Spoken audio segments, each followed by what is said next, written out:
Real. Gee.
Russell Orchestra of New Orleans. Recorded in 1929 and 1930. That last track was High Tension. Before that, Panama. And before that, The New Call of the Freaks. And that band featured, well, it was all New Orleans guys, led by Louis Russell.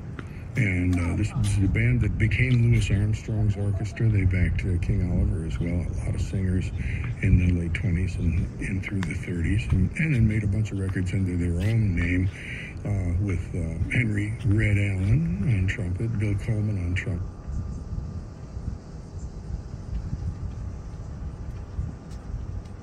J.C. Higginbotham, the great trombone player from New Orleans. Albert Nicholas. Support for WWOZ from the Blood Center, offering convenient locations around the New Orleans area. Well, it sounds like we got the live one playing right here, and I can't stop it. So let's listen. Needs. Or a mobile team can bring the blood drive to school, business, civic, or religious organizations.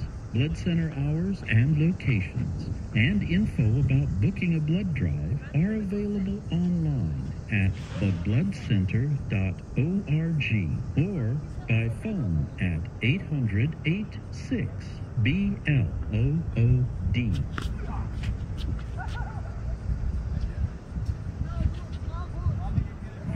Okay, well, yeah, just to finish that up, Louis Russell and his orchestra, High Tension, Panama, New Call of the Freaks. We're going to go to the WWOZ live wire right now. Sorry we're a couple minutes late with that, but here it is. And I'll be back in just a minute with more music.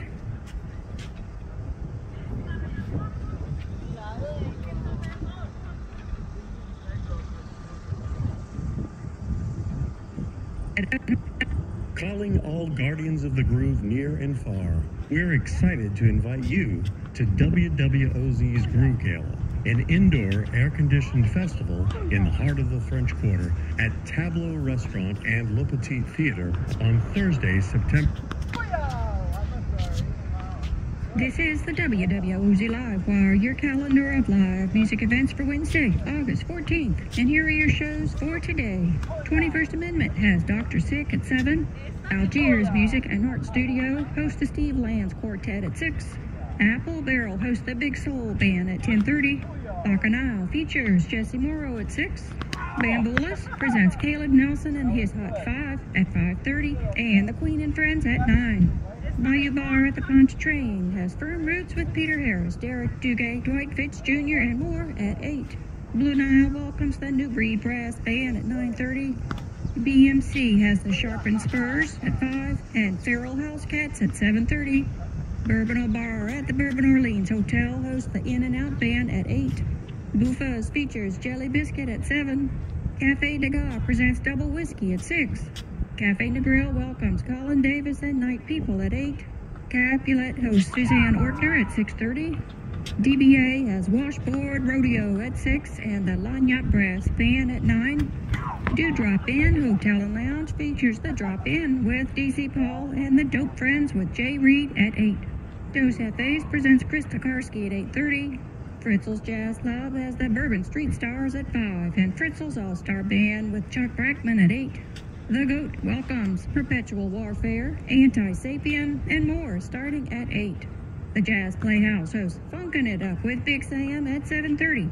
Mahogany Jazz Hall is Paul Longstreth at 6 and the Mahogany Hall Jazz Band featuring Tom Fisher at 8.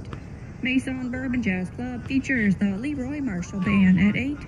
The Maple Leaf has Lotta Graffiti featuring Chris Sinak at 7. OK Bar presents Chloe Marie and Friends at 8. Polo Club at the Windsor Port Hotel has Stefan Moll at 5:30. Public Service Restaurant at the Nopsey Hotel hosts the Matt Lemler Trio at 5:30.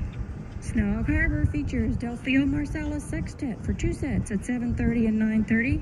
The Spotted Cat presents the Shotgun Jazz Band at 6 and Marty Peters and the Party Meters at 9:30. Steamboat Natchez has the Dukes of Dixieland at 6. Toulouse Theater welcomes the Preservation All-Stars featuring Brandon Lewis at 5 and 7:30. Tropical Isle Bourbon hosts Dave Ferraro with Dave James, Mike Lemler, and Becca Dowdy at 7. And Vaughn's Lounge features Robin Rapuzzi's Glowworm Trio at 8. For the entire listing of today's live music events, including daytime performances, go to wwoz.org. And while you're there, get your tickets for the WWOC Groove Gala on Thursday, September 12th with Irma Thomas, Kermit Ruffins, Doreen Ketchens.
All right.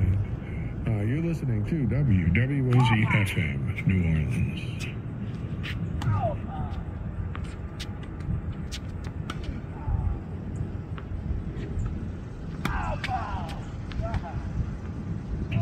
Okay, and what we just heard was we heard the Omer Simeon Trio. Yeah, the Omer Simeon Trio from 1929, playing Boku Jack. And that featured Earl Hines on piano, Omer Simeon on clarinet, and Claude Roberts on banjo. Great stuff. Before that, we heard Pretty Audrey by Louis Dumain's Jazzola 8 from 1927, recorded right here in New Orleans. And that featured Louis Dumain on cornet, Earl Humphrey on trombone, Willie Joseph on clarinet, Louis James on tenor sax, Morris Roos on piano, Leonard Mitchell on banjo, and Joe Howard or possibly Eddie Jackson on tuba, James Willigan on drums. Pretty Audrey, 1927, Louis Dumain's Jazzola 8. Before that, we heard Genevieve Davis singing with that same band. Genevieve Davis, accompanied by Louis Dumain's Jazzola 8, singing, which one was it? I've Got That Something. Yeah, I moved my notes there for a second. Yeah, I've Got That Something. Genevieve Davis. And then we started the whole set off with the Lovey Serenaders under the direction of Jelly Roll Morton. Doing Midnight Mama, which was also a Morton composition. And that had Edwin Swayze on trumpet, Louis Taylor on trombone, Walter Thomas on soprano saxophone, and an unknown tuba player, Jelly Roll Morton on piano, Leslie Corley on banjo. Owen Hayes Alvis is actually the tuba player. Walter Thomas plays bass sax as well as soprano. And Wallace Bishop is the drummer. Midnight Mama. Yeah. All right. Yeah, and it is early in the morning here on Wednesday. At least for me, I'm a musician, so 9:33, almost 9:34 in the a.m. This is the Wednesday morning spin party, traditional jazz. All right, we're going to go on now, and we just listened to a band led by Jelly Roll Morton. I'm going to play you some interview recordings from 1938 made at the Library of Congress with Jelly Roll Morton. He's going to tell you first all about Buddy Bolden, and then we'll do a couple more little things after that. You're listening to WWOZ FM New Orleans, WWOZ.org on the World Wide Web. All right.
he's about 10 miles. That's me long out.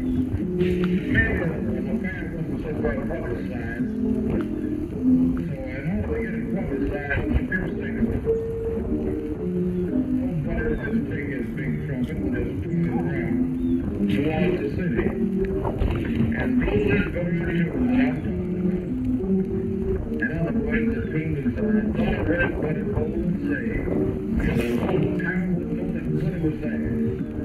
And in a few seconds while the parks started to get filled, it was nothing from any place that you could hear from during the time.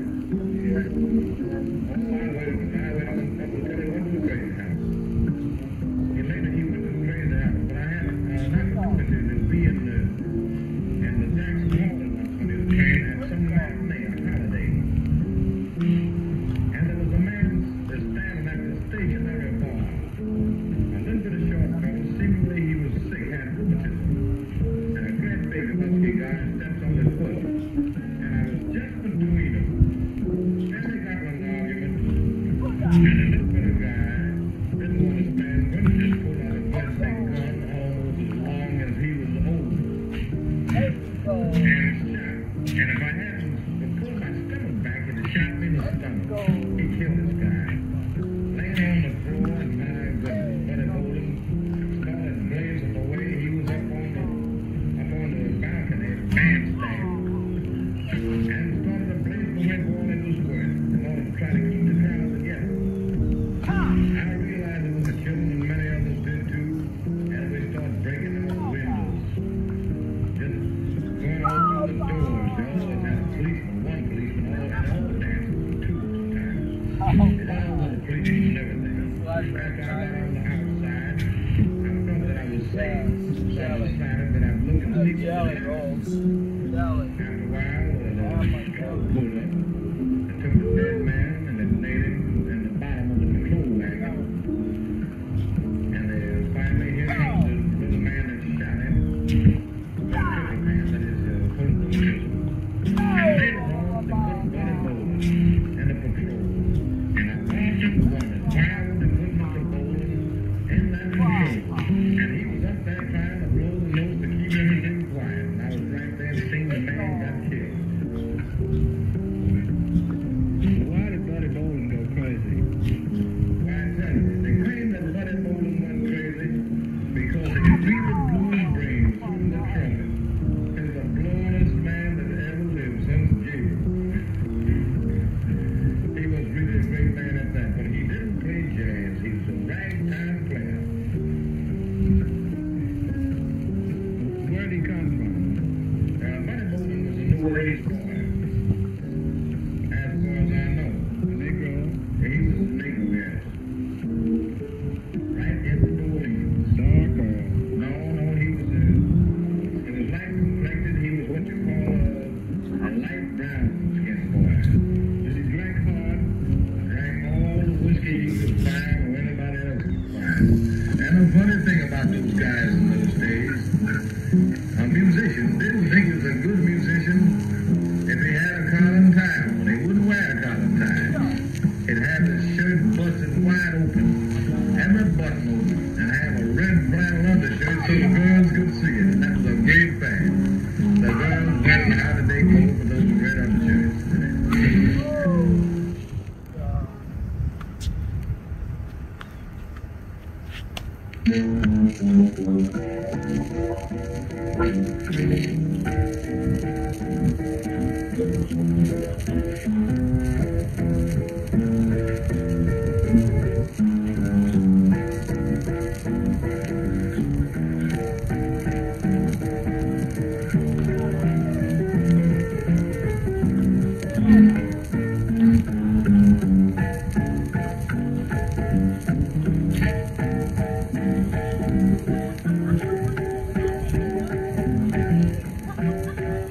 That one had a name, it was the Salted Dog. That's the Salted Dog.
peace organization.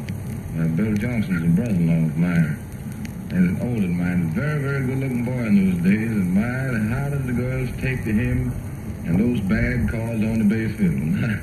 They really take that, I'm telling you. Yeah, Bill Johnson was the first one to take the first jazz band into the city of New York. They played the Palace Theater. Well, I'm a little bit ahead of my story. Bill wanted to come to California. And in the meantime, he wrote my wife a letter, and she financed a trip. He had a band. He composed this band formerly of some of the Tuxedo Orchestra, which was Freddie Kemper's old original orchestra, which was the first combination of what is known now as the Dixieland combination. But of course, this band was augmented a bit from the Dixieland combination. They had added then the guitar and the bass fiddle. Of course, Bill seen the opportunity, so he got into the band and got the bass fiddle and got the band.